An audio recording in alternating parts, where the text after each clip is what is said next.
And well, we're grateful to still have you right here on TV3 with us. It's time now for the newspaper review, but quick one. A belated happy birthday to Honorable Benjamin Ayikunate. He's the MP for Lejokuku constituency. This is from the Okesiko ward members, and they say happy birthday to you. And well, let's go straight into our newspaper headlines. I'll start off with the Business and Financial Times. There's a big story on the front page, and we'll be discussing into detail, when we begin that conversation with our guest this morning. It says that NAPCO recruits complicit in planting for food and jobs fertilizer smuggling. That's on page 3. These are allegations that have been made, and I'll read that story further for you so you can get all the details on that. You remember that just about 2 weeks ago or so, rice farmers in the Upper West region were complaining of the hike in prices of fertilizers, and they were saying that it was because the subsidized fertilizers were not available to them, and so those who were selling them on the market had increased the price, and it made it very difficult for them to be able to purchase the fertilizer, and so they had reduced the number of plots or acres that they were planting rice, and that was affecting their business as well. We'll get into it. But public equity ideal for raising required capital, experts to insurance firms, and also Ghana Cares should focus on few thriving sectors, according to the IMF.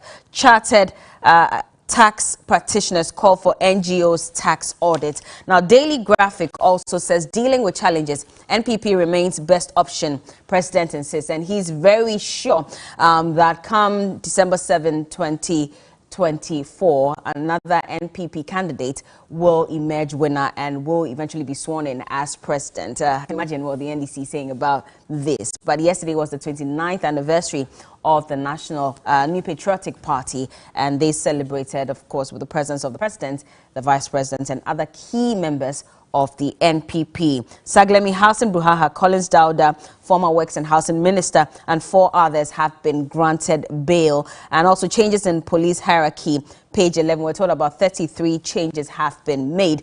If there's time, we'll get into it. But government releases 260.4 million Ghana cedis to pay fertilizer companies. That will be on page 13. Ghanaian Times, swearing in of new special prosecutor. Take up fight against corruption in an independent, impartial manner. President to Kesi Ejabing, and his photo is right on the front page as well. The former Works and Housing Minister under the erstwhile Mahama government, Honorable Collins Dauda, who is also the MP for Sutifi, is also on the front page, and it says Collins Dauda granted self-recognizance bail, 4 others on $322 million bail, and also geared close to naming strategic partner for aluminium industry. Dr. Michael Ansah is the CEO of the company. And Daily Guide says president swears in special prosecutor. 2 Mahama ministers, others gets $322 million bail in the Saglemi housing scandal. NPP will win 2024, according to the president, and government releases 800 million Ghana cedis for contractors. The Finder says Ghana, La Côte d'Ivoire sign agreement to make Ghana Cocoa headquarters. And Abinal Sayasari supports education and healthcare sectors with 20 motorbikes. Now, Kesi Ejabing has what it takes to succeed, according to the president, Nana Addo Dankwa Akufo-Addo. Backsliding, bickering will not be entertained. President, party leadership warn NPP members. In the studios this morning, he is a member of the NPP communications team. He's Kwesi Kwarteng. Good morning to you. We're still waiting the presence of the member for the communications team from the NDC side, but I hope you're doing well. Good morning, brother. I'm doing well. How are you too? Not bad at all. Happy anniversary. How did it go yesterday? It was okay. You don't sound too confident about it. No. Apparently I couldn't go there because I had other engagements. I mean, in the mornings you have to be doing radio, afternoon TV. So personally I wasn't there, but I mean, that was a very good celebration. The president made a profound statement, and of course it was based on the fact that records, if you compare to our archivers, the NDC, certainly we've done tremendously well within the past years that we've all had to serve the people of Ghana. So far as I'm concerned, I think it's positive.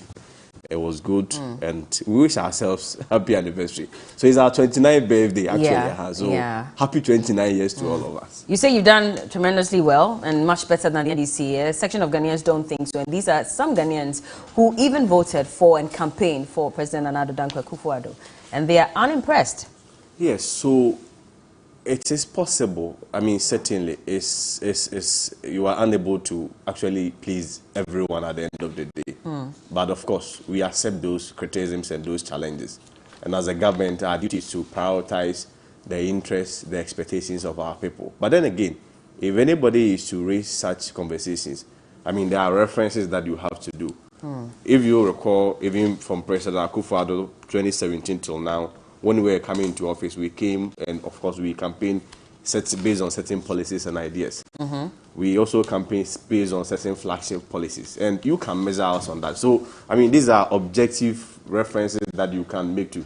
These are objective criteria that you can take. It is not a subjective thing for a party A or party B or person A or person B to determine. I mean, the records are there. If you look at the promises that we made, I mean, if you take it even sector by sector, for instance, if you take something like education, I mean, the challenges that were with education was access, quality, and relevance. If you look at access, for instance, within the past 5 years that we came into office, access has been tackled critically, and the statistics are there. You look at the program like the free SSS, for instance, within a space of 4 years, enrollment has increased from, say, 800,000 to 1.2 million. So these are facts. These are open secrets that any person knows. If you want to tackle a sector like, say, the health sector, there are significant contributions that we've made there, and of course we are still like what exactly? Agenda 111. We still have not seen one hospital. Yes, built. Exactly. But I mean, after a promise was made that they will be built in a year. Yes. But I mean, when you say that, it's only fair that you also have to look at the circumstances surrounding us, i.e. COVID, and the fact that at the end of the day, government will still have to recover economically, because I mean these are all have monetary complications and monetary commitments that you have to make. But the point is, if you look at, for instance, the health sector that I was still making reference to, I mean, if you look at the investment that we've made, and if the point is, even if we want to talk about development when it comes to health sector, it could be soft or it could be hard. We came into office where nurses were literally have been home for the past 3 years. If you look at one of the drives that were motivating our nursing trainees, the nursing training allowance, you had to restore it and still place nurses within the same period that we came. And so these are all some of the critical interventions that we did to help our health sector. Because at the end, one government may elect to build A or structure B as a hospital. If there are no resources, if there are no human resources to work there, certainly you won't get there. But if you don't even have the facilities and you are still adding on to the human resource, then of course. So it's the more reason why development has always been a continuous process. And it also boils down to priorities. I mean, bottom line is that whether you have facilities, whether you have whatever resources, you will still need that human base to work. And for us, that was our major priority, because I still do not understand the reason why you can elect to say or choose to build hospital A, and at the end of the day, you have nurses in the house. But bottom line is that problem has been resolved. If you want to probably go into a sector like, say, industrialization, we are not saying that we've solved every problem with the industrialization. But, I mean, significantly, if you match our contributions and our records to other governments in the past, we've done far, far, far better. Let's go to... Have you? Yes, we've done far. I mean, the records are there. Recently, I think the Minister for Trade and Industrialization, the Honorable Alan Chamatin, also engaged the media, and he listed at least 56 factories that are currently in operation. So these are not new factories that were built. No, he's talking about 56 new ones. And I mean, of course, there were some existing factories that were collapsing, and then government and the private sector all have to come together and support it. So you can take them sector by sector.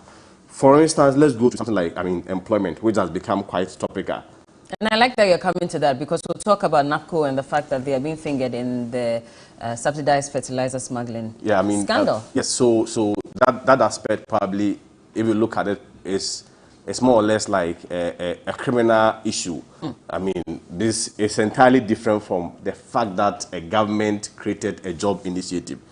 So for me, but these are the same people who are complaining that they have not received their allowances. Yes, and they are salaries. obviously they are appropriate authorities to deal with some of these problems. Okay. For instance, if today any person in TV3 engages in any criminality, there are authorities, there are institutions that deals with that. Okay. But it doesn't change the fact that somebody, person A or person B, has been employed in All right. TV3. I'll let you hold on. Let me just read this story quickly. And this was on the 10th of July 2021, where it said that fertilizer shortage hits Upper West region. So it said that there's a shortage of subsidized government fertilizer in the Upper West region, prompting fears that the prices of food in the country could shoot up, resulting in famine in the region. Many smallholder farmers in the region who largely depend on the subsidized fertilizer are now cutting down the number of acreages that they plan to farm this year. The only fertilizer available for them is the non-subsidy fertilizer in the open market, which is 4 times the price of the subsidized fertilizer. So a bag of subsidized fertilizer goes for 48 Ghana cedis,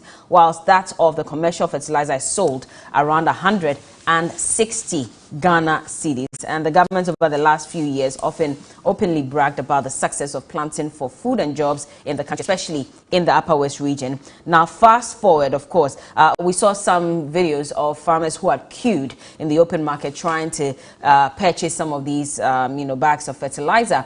And we'll try and play that story when we're able to get it. But now in the news this morning, and this is on BNFT, it says that a monitoring report released by the Peasant Farmers Association of Ghana, PFAG, has indicted some personnel of the Nation Builders Corps, NAPCO, are complicit in the ongoing smuggling and hoarding of subsidized fertilizers under the Planting for Food and Jobs program.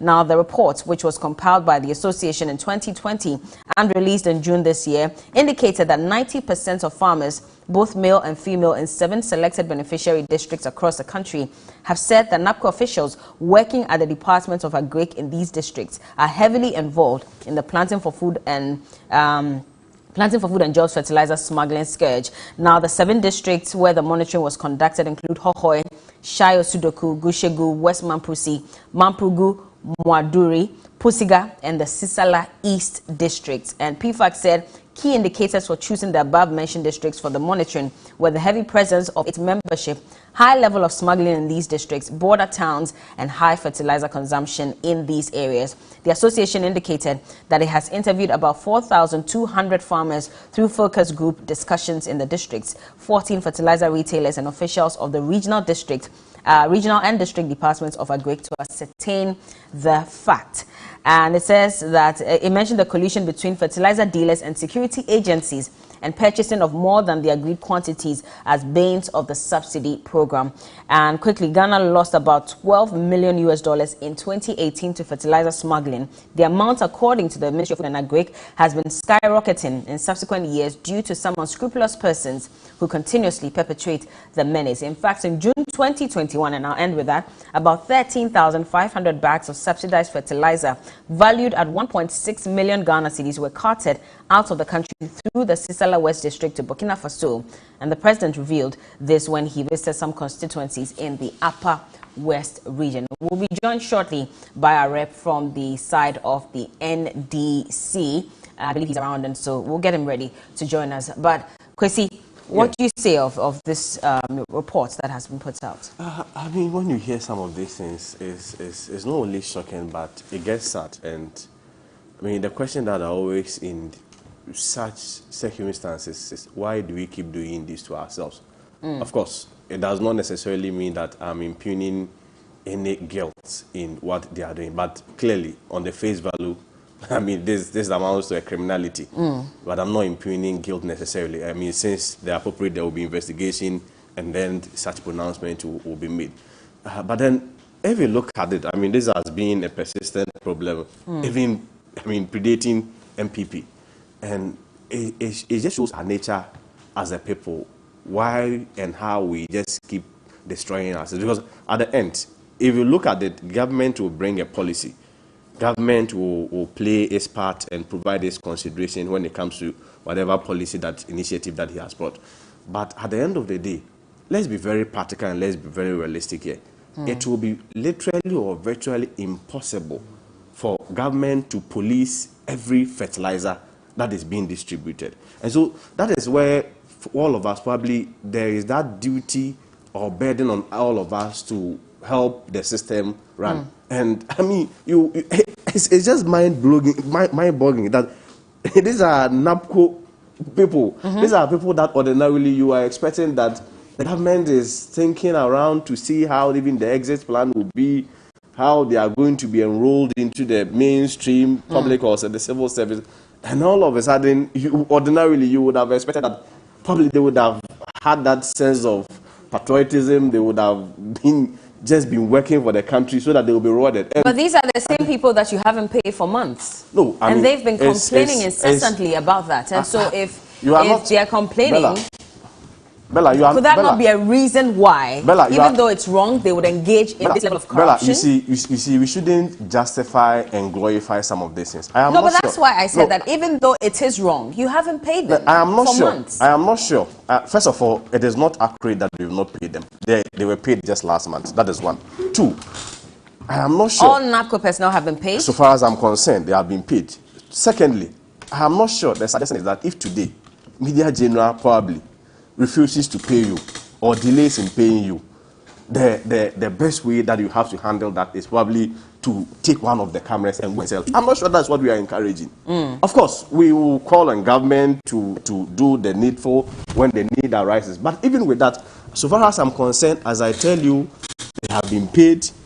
The allowances, I think their stipends, that was somewhere last month. Because I think I sat on a platform and this even issue came up and it was dealt with. But the point is that I can inform you that NAPCO personnel has been paid.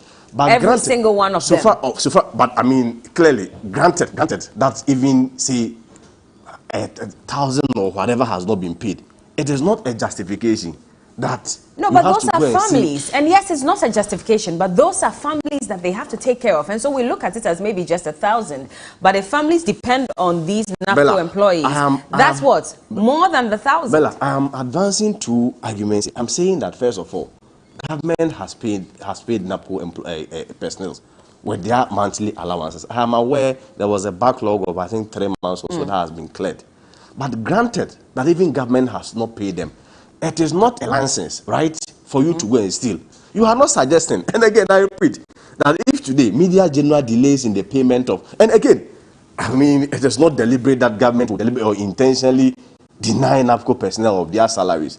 Of course, we all do admit that we were hit with pandemic, we need the economic turnaround, we are having economic recovery, and some of these things they are expected. This is not the first time that we are seeing these challenges where there have been delayed in payment, whether to NAPCO personnel, whether to public service personnel, or whether to civil servants. I mean, we've had that incidences in the past, whether the MPP or NDC is in power. These are the challenges that we can have a different conversation about revenue mobilization and the fact that when you take, as a country, about over 60% of our revenue is literally going into the payments of public service, and at the end we have little to even do for our development and other things. That is one other aspect of the conversation. But I'm saying that whether your payment delays or not, of course, we will tell your employer and we'll call on the employer to release your bursaries to you.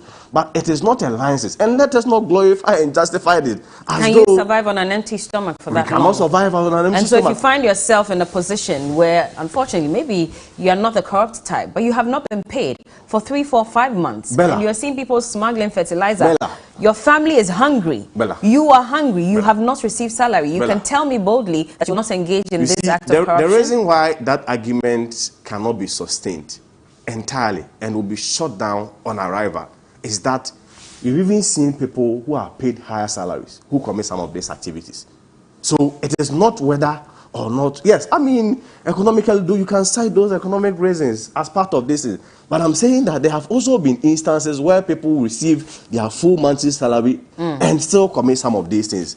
We probably may not be in the planting for food and job sector or the agricultural sector, but in our public services, in our civil services, people are paid their monthly salary. Yes, still every day there are incidents of corruption. But you know that especially where people don't earn their salaries, they are bound to make some of these mistakes. Yeah. We've been aware of fertilizer smuggling for so long. You said it yourself that even before. But in fact, in 2018, we lost $12 million to fertilizer smuggling.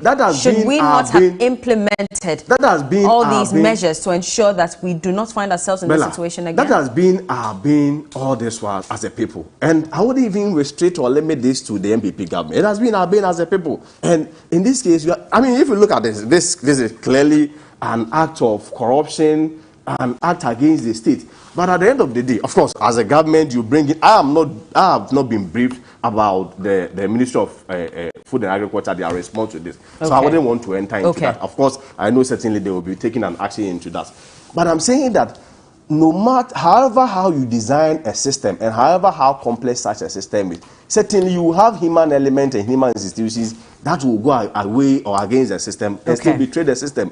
And let us not justify it and glorify it because a person was not paid. I mean, it cannot, that because an MP was not paid, tomorrow he will take one of their chairs and go and sell. He will justify it. I mean, we shouldn't be encouraging that. Well, joining us this morning as well is also Dr. Clement Apag, the MP for Busa South. He's also a deputy ranking member on the Education Committee in Parliament. Good morning, Doc. Good morning, welcome. Bella. Solunawa. Kubasa. You've done well. You've done well. I always forget. Well, in fact, I was surprised. I was waiting in my car doing some research. Yeah. I had arrived early. Oh, okay. I'm not one to be late. I know. Your producer will seek me out. We're sorry about that. So I was just in the car doing some small research. It's good to have you. You know, your program is eclectic. So it is, huh? You must be properly prepared. So just anyway, doing some research. I mean, I remember I've had this conversation with you about fertilizer smuggling as well. And now there's a report that indicates that NAPCO recruits are complicit in it. Well, Kwesi Kwarteng says that we cannot use the excuse that they have not been paid for months to be the reason why they will engage in. I'm saying they've been paid anyway, at least. Well, he says now they've been paid. We're yet to ascertain that. Oh, the records are here. You can check. You can check your product. Well, we'd like to hear from the NAPCO recruits as well. To an extent, I think that I would agree with him. But I think we have to look at the broader picture of the situation that we are confronted with. In fact, only yesterday, the Minister for Food and Agriculture was on the floor of Parliament to answer a series of questions. Yeah. And a number of them bordered on the shortage of fertilizer and the impact. The minister in his response, cataloged a number of reasons to explain why there was a shortage in the system. Of course, he spoke about the smuggling. Yes. He also spoke about the inability to pay fertilizer suppliers. And this morning, I've heard, and he said that the government had released some monies to pay $60 million. Yes, so we expect that the situation will be addressed. But you see, the problem I have with this whole narrative is the implications. I come from a rural, agric-based constituency, and I can tell you the number of calls I've been receiving almost every day about the shortage of fertilizer. Largely the inability of farmers, smallholder farmers, to get access to subsidized fertilizer. The whole of this cropping season, as we speak, up to today, we have not received even one bag of subsidized fertilizer under the Planting for Food and Jobs in Busa South. If it has happened, it must have happened last night. And you see, farming is a time-bound activity. There is a time to plant. There's a time to weed. There's a time to apply the fertilizer. There's a time to harvest. There's a time to process. Many of the smallholder farmers in my constituency, for example, have lost their crops.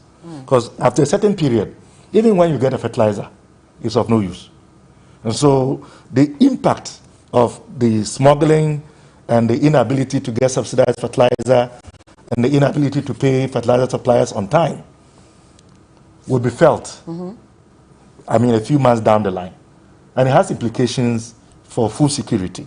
So we are dealing with a potentially worrisome situation. But this is not only impacting Busa South, but most of the Savannah belt. Because of the nature of the environment there, we have only one rainy season and one dry season. So when you miss the timing, your crop is destroyed. Now let's come to the issue of smuggling. Look, the bane of our system, indeed, is corruption and the inability to hold people accountable for engaging in acts of corruption. Ghanaians elect governments partly because of the presentation that governments or parties make on how they are going to fight corruption. And make no mistake, the current Akufo-Addo government rode on the back of a mantra of dealing with corruption in ways that Ghanaians had never seen before. But it has failed. And this is another example. What is going on in terms of the smuggling of fertilizer? It's as a result of official complicity. I mean, look at the figures that you quoted. You see, it is a structured process. And when you have a structured, formal process where persons are appointed to ensure that the right thing is done, these are people who are paid by our taxes. And yet you have these colossal quantities being smuggled, and government officials seem to throw their hands in the air in despair. What does that tell you? Are you not surprised and shocked? Because the fertilizers, when they come, there are distributors. They have depots. There is always an itinerary of what company, what entity comes for how many number of bags, from what source to what destination. So how is it that people are able, we're not talking about 4 or 5 bags on the backs of donkeys. We are talking about articulated trucks full, 300 bags, 400 bags, 500 bags. Think about this, at a time when even our land borders are closed. I mean, how do you explain that? If there is no official complicity, how is it possible that at a time when we've closed our land borders, fertilizer from Ghana is still making its way in huge quantities into neighboring countries, if there is no official complicity? And so for you, the focus shouldn't even be on the NAPCO recruits, No, because they are working. They are at the bottom of the totem pole. They are at the bottom of the totem pole. There are bigger fishes benefiting and profiting from this enterprise. It is not the NAPCO coordinators who are struggling even to get a regular salary. And of course, the temptation is there. It can be justified, but naturally so. I mean, if they are seeing their bosses doing it, and they can also do away with some 4 or 5 bags to eke out a living in these difficult times, the temptation is very high. What mechanisms should have been put in place to ensure that we do not get to this point where fertilizer in huge amounts or colossal quantities are being exported out of the country or smuggled? Obviously, there is a problem with the distribution chain. And that is why, again, we come to officialdom. Because if people are truly going to do their work the way we all expect them to, this shouldn't even be happening in the first place. Let's even take the borders. How does an articulated truck get from Ghana to Togo or Burkina Faso? If it is going through Paga, there is a border there. There is a police post. There are customs officials. There are immigration officials. If it is going through Pulmako in the Pusiga area, the same thing. If it is going through the Volta region, the same way. So how does it get across? And who allows that to pass? What arrangements have been made between the smugglers and those who have to make sure that these trucks don't cross? What arrangements have been made to allow that to happen? And you see, I hate to say this, but it's the same situation with this rosewood illegal trade that I've been crying about for years. How they can harvest the rosewood from those same parts of the country, Butsa South, Sisala West, Sisala East, Mankaragu and Co. And through all those barriers, get them through to the port for export. How do you explain that? So let's be factual and straightforward. The fight against corruption and the complicity of officialdom are intertwined, because until officialdom begins to act in the interest of the public and the interest of the people, rather than their own personal interests and gain, we are not going to succeed. Because the cabals, the cartels, have people within officialdom who facilitate what happens. Look at Galamsey. Before Operation Galamstop gets to where they are supposed to be, they've been given a hint and they've all scattered. How do you explain that? So the real problem that we have in this country is those of us who are being paid by the taxpayer to protect the public interest, reneging on our responsibilities because of greed. Greed is what is killing us as a nation. Kwesi, about 2 or 3 weeks ago, the Greek minister came out and said that he saw donkeys, carrying fertilizers to Burkina Faso unaided, and he couldn't question the animals. And so he came under criticism for that. And we're asking those questions that if the minister, on a number of occasions, has made some comments that, led him to public ridicule, then how do we trust that we're making the right decisions to protect our public purse and to ensure that fertilizer especially is not being smuggled? What measures are being put in place? Because now he seems to have become a laughingstock based on some of the statements that he makes.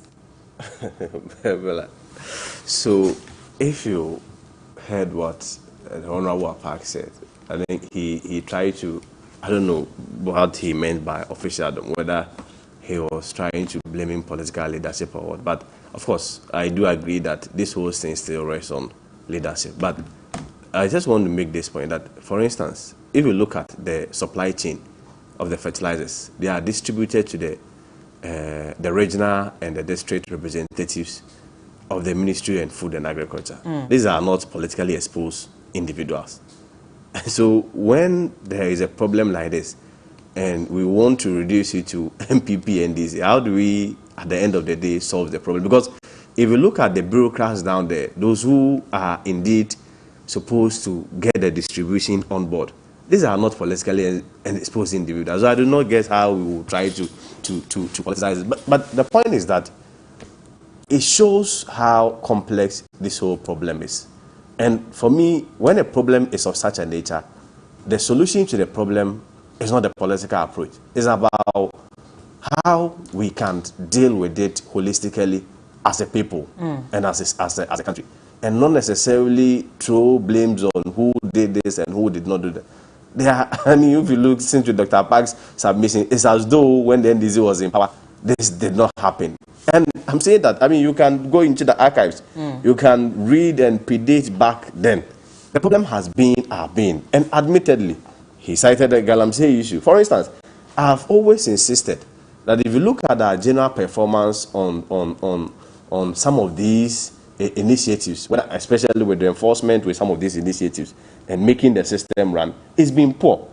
For instance, look at the Galamsey. It is not a President Akufo-Addo problem. Neither is it a Mr. Mahama problem. It's been a problem that as a people we've all been trying to solve. And so when we are having a broader conversation like this and it's best being pinpointed as one person, for me is quite unfortunate. But I believe that it still rests on leadership. The Agri Ministry, I'm sure, and I said it, I've not been briefed on that, but I'm sure there are steps. Because if you look at the distribution chain, the last time I heard him brief the media, I think there has been some changes. But of course, like I said, it's a human institution, and these are not processes that all of a sudden you can probably mechanize them But bottom line is that in situations like this, interventions like technology, tracking, and other things should be able to help with solving some of these things. At the end of the day, you may not be able to even stop it at the end of it all, but probably if you look at the space of it, or you make it costly so that you are able to reduce the impact, and then farmers are able to get it and for the growing of their crops and other things. All right, let us move on. So touch on it briefly so we move on. Let's be realistic. Political power is gained for a purpose. And it is those who have the political power who make appointments.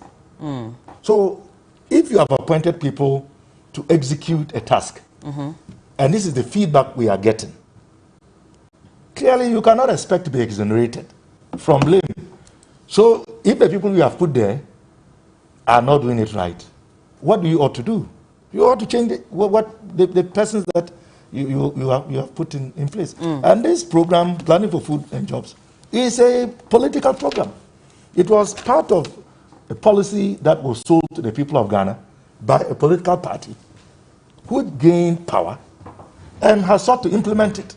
And so if there are challenges, you cannot expect to blame anyone but those who have brought in place the program.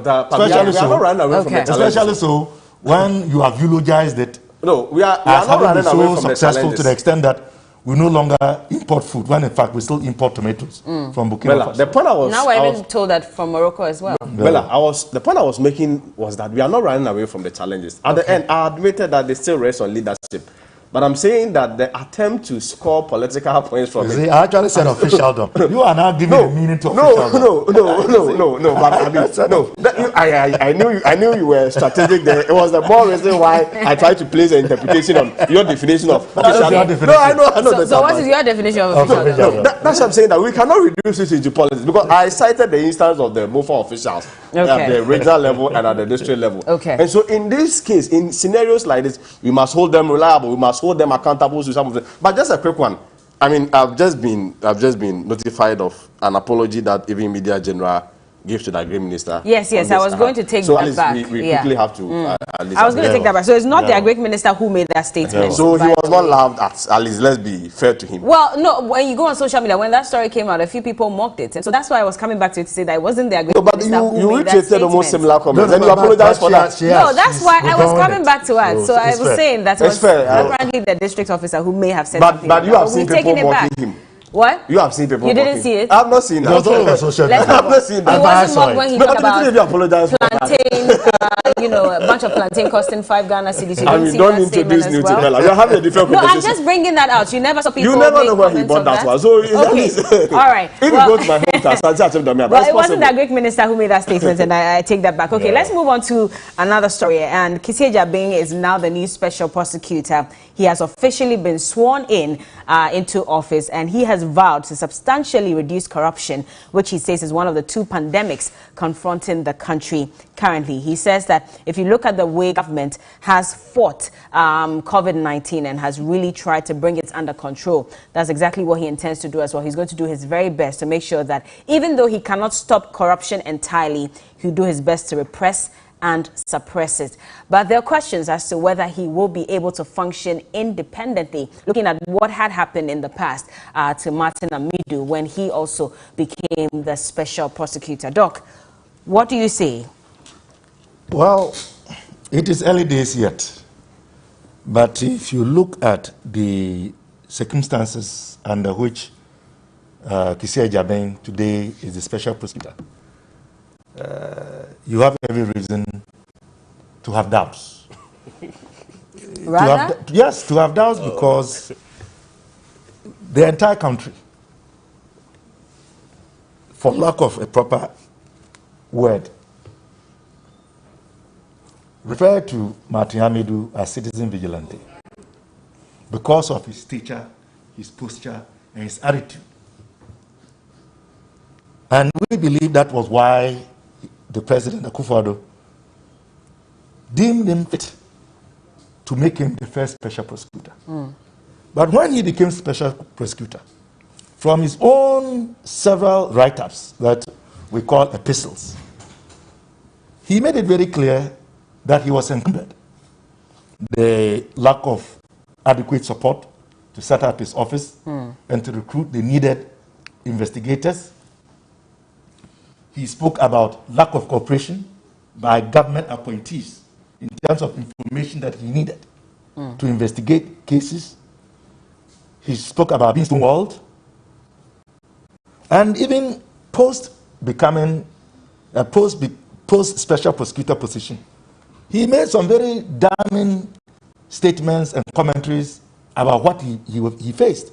You remember the nomenclature that has now come to stay. He actually referred to the sitting president as the master account of corruption, essentially saying that the president himself was in charge and made it impossible for him to pursue the purpose for which he was engaged. It was under these circumstances that he left. So if somebody has now come in, whom the same Martin Amidu sees as an ally of this current government, and even accused of having played a role in the part deal, you cannot fault Ghanaians for having their doubts. So the onus now falls on Mr. Kissie Jabing himself to prove to us Ghanaians that all of these allegations and perceptions about him are unfounded. So I wish him well, because fighting corruption is no mean task. I mean, we know, even those of us who have a tendency of exposing acts of malfeasance here and there, the type of pressure and personal threats that we receive, it's not easy. He was unanimously cleared by the appointments committee. Well, the appointment committee so is guided. If your side had these concerns... We raised them. But within an hour, he was still cleared. The way Parliament works... And so that means that you throw your support behind him and you believe that he will do an incredible job. I am proffering my opinions, me as Dr. Park. And I've told you that these are the perceptions of Ghanaians based on the information that was available. Look, the way Parliament works and the way the Constitution is crafted, quite honestly, the threshold is very low in terms of holding people accountable. I'll tell you the truth. If we are going to be serious about Parliament having a bite in terms of having the ability to block and reject appointees, then we need to seriously look at amending the Constitution. Because the requirements are so basic and so generic that it is very difficult in our type of system for an appointee to be blocked. You had an equal representation again until recently when the send-off issue came up. But you had an equal representation. And, you know, the minority side of the appointments committee put out a list of, you know, some ministers that they did not think, or then they were designated, so they did not think Actually, it wasn't the minority side. Who was it then? It was the rank and file of our party. Okay. The Ghanaians, who felt that certain persons, based on their conduct previously, clearly didn't merit. So it wasn't the minority that came out with that? No, it wasn't. Okay. I'm a member of the minority. We never put out a list. Okay. But the point I'm making is that, granting that that was even the case, it would have been very difficult because the threshold, in terms of the constitutional requirements, are so low that many of the issues that you and I would feel that we can use to block somebody's appointment would not stand in a court of law. Even though you have equal representation? Yes, it won't stand in a court of law. Okay, Kwesi, well, I don't know what you say about what Dr. said. I mean, the concerns about Ghanaians. And of course, those are also, you know, very profound because, again, Ghanaians are aware that the special prosecutor now works directly under, you know, sort of, even though he's an independent worker, he still works under the AG. Directly, the AG, it's not even sort of. The AG is a close friend from what we're indicating, from what we're seeing. Could be a close friend. So how will he even be able to prosecute, you know, the AG if he's also found in any form of corruption scandal? How is he going to be independent? In this country, everybody is friend to another one. If that is the logic, then probably we shouldn't be. I mean, we all to all work. We are all friends to each other. But I mean, the point is that Dr. Park raised a very shocking issue. He tried to use Mr. Amidu's words against the government. If you recall, was it not the same Mr. Amidu who placed a name on the airbag scandal in the person of former President John Mahama? So was that also true? I mean, if you want to reduce... No, but when he was asked... No, Dr. Park, I didn't interrupt you. No, Dr. Park, no, but you think he wasn't challenged on... No, when you call the president the mother serpent of corruption, you think he wasn't challenged? I mean, the same person, look at the analogy Mr. Park, Dr. Park is creating. The same person says that when it comes to airbag scandal, it is former President John Mahama. You don't believe him. But when the same person says that President Akufo-Addo is the mother serpent of corruption, that one is believable. You see the double standard. He's mixing apples and oranges. No, doctor, allow me. Doctor, be fair to me. No, doctor, be fair to me. What I'm saying is, you reverse. The point I want to arrive is that if you are fighting corruption, the fight against corruption even goes beyond individualities.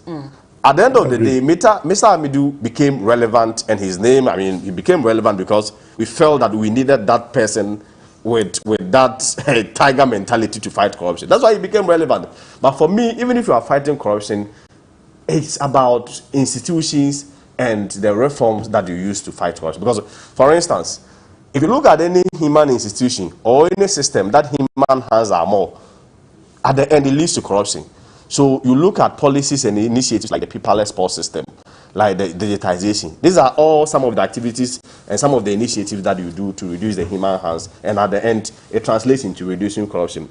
When it comes to the issue about the special prosecutor, that was probably, if you look at the act, and I'm sure Dr. Park was in Parliament when the act was passed. I was. That was to tackle corruption among higher public officials and politically exposed individuals. Perfect. If you look at the motive and the intent of even Mr. Amidu's appointment, clearly it shows that the president wanted to fight corruption.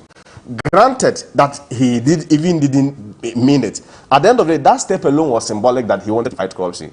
But you look at Mr. Hamidu's conduct, some of his statements. Of course, I mean, if you look at one of Mr. Hamidu says that the president tried to interfere in his work. Let's interrogate that statement and bring a clarity to it. You do an assessment of corruption. Indeed, I mean, let's state it clearly. It's an assessment. It wasn't conclusive. It could be changed. It's just like a draft document.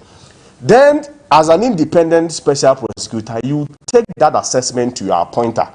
And the appointing authority says that, of course, he is a lawyer. He knows the rules of natural justice, that you cannot be a judge in your own cause, and you also have to give the right to fair hearing, especially when even those that you have implicated.